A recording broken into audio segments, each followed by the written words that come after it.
we do have to address the ongoing breaking news that's taking place in Northern Ireland, and not just in Ballymena. We're being told that this is erupting right across it. Look, essentially what happened was that there were protests and demonstrations. It's an anti-immigration protest, really, that's erupted.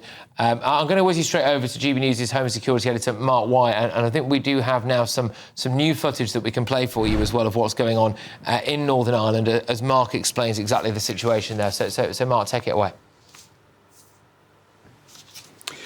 Well, yes, we've had a statement through from the PSNI as well, who say that they are currently dealing with serious disorder in the Clonavon Terrace area of Ballymena this evening, Tuesday, of course, the 10th of June.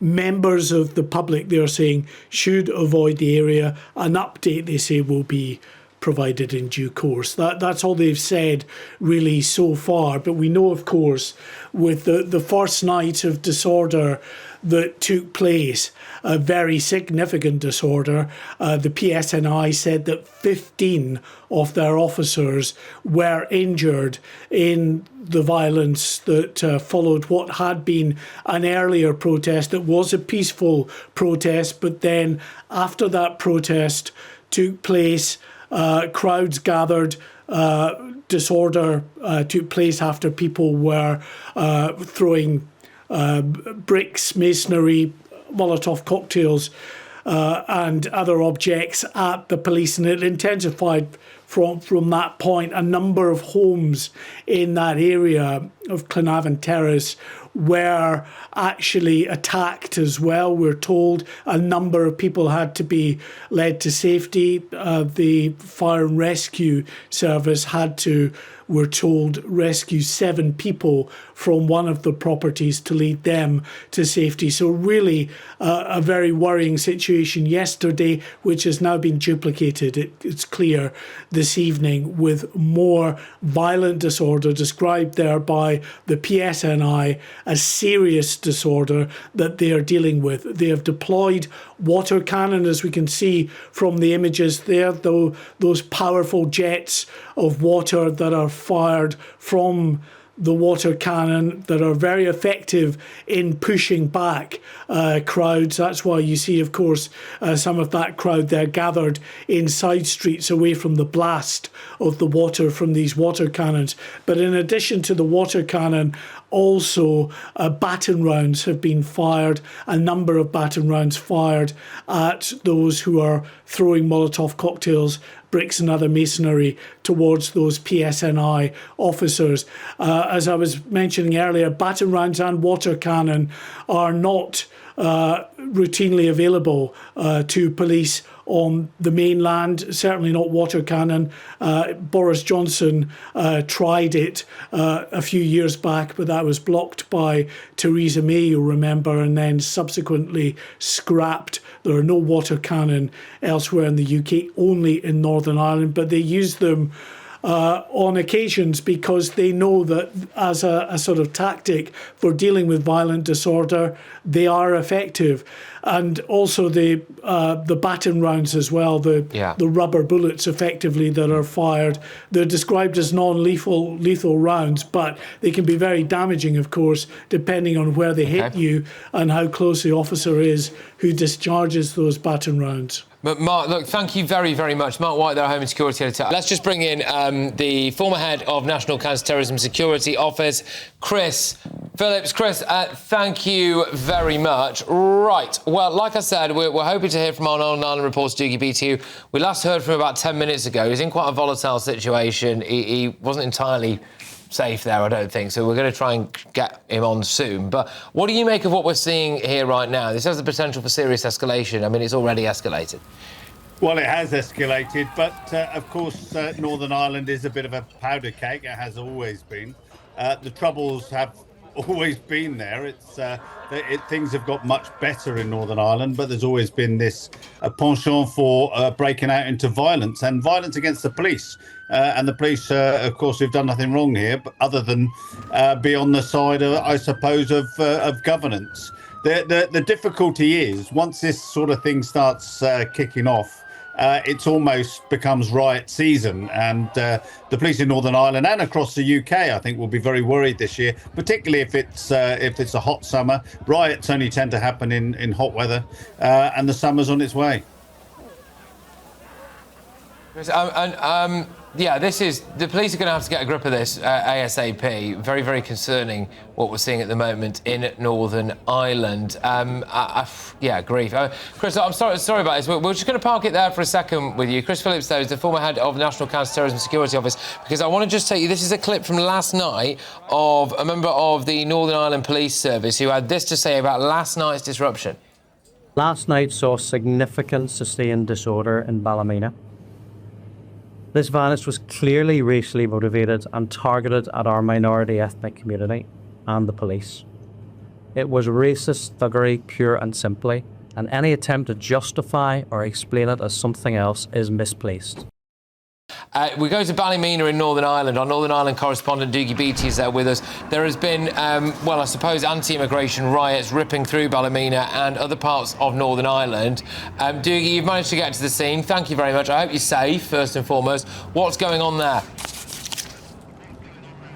Well, basically, the people of Ballymena have had enough.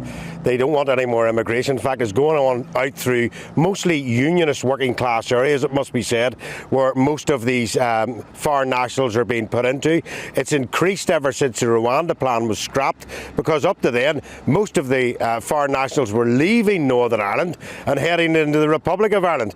And now that that has been scrapped, we've seen an increase on them from July, and they've came back. Now, this riot started last night over an alleged sexual assault, and things kicked off really badly here after a peaceful protest up the road, and the police are saying that a small crowd actually full of racists etc breached in, but that simply isn't true, Patrick. This has been going on for some time, and in fact earlier on tonight we've seen roadblocks on the Shankill Road. We've seen the Sandylands doing exactly the same thing, and what they're doing there is trying to draw police resources away from Ballymena, but it also means in those other areas trouble could start at any time, so the police have to leave resources in those other areas. We have seen this, I have seen it through decades of riots in Northern Ireland. You can see the road behind me. There is various roadblocks up the road with burning bins, anything that'll burn left on the road, and that's to stop the police getting into this area. But we now see some of those probably involved in the riot starting to disperse, but we can hear drones over our heads, which probably means the police themselves are actually looking for those people where they're wandering to. But joining me now, I've managed to get a DUP MLA, Paul Frew. Paul, this is your area. Why are people rioting?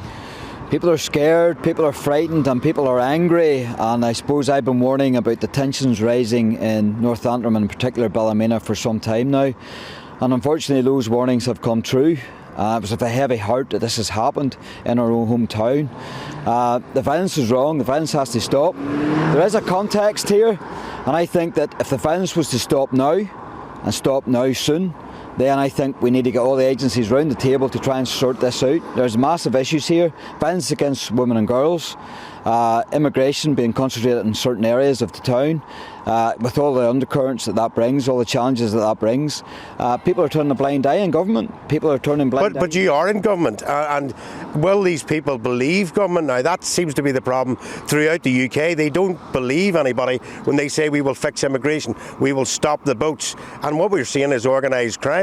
How can you promise these people this will stop? Well, some of these issues are UK-wide. So we need the UK government to step up and realise the problems that's happening when they don't secure the borders and keep us safe.